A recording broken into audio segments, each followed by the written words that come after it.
Everyone, নমস্কার সবাইকে। কেমন আছো সবাই? অনেক দিন পরে আবার একটা নতুন ভিডিও নিয়ে হাজির হয়েছি। আজকে চলে এসেছিলাম একটা কাজের সোর্সে। তো এসে দুজনা মিলে পুরো পাগল হয়ে গেছি। কি দেখে বলো তো? চলো দেখাই তোমাদের। হ্যাঁ, এই সামান্য নদীর পাড় দেখে আমরা পুরো পাগল হয়ে গেছি, এত সুন্দর ভিউ দেখে। সমস্যার কারণে আমি এখন ভিডিও করতে পারি না, তো আজকে মনে হলো একটু ভিডিও করি।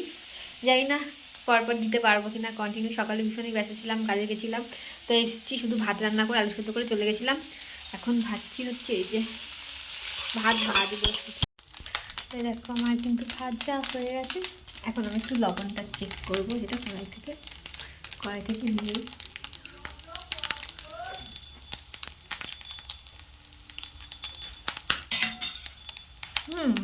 লবণ লাগবে না, নামিয়ে নেবার। এখন দুপুর ওই 3টে মতো বাজে, আর এখন আমি গরম গরম খাবার নিয়ে বসেছি। তো এটা খেতে খেতে না আমার খুবই অভ্যাস খারাপ হয়ে গেছে, একটু কার্টুন দেখবো। তো ততক্ষণ সবাই ভালো থেকো, টাটা, দেখা হচ্ছে পরের ভিডিওতে।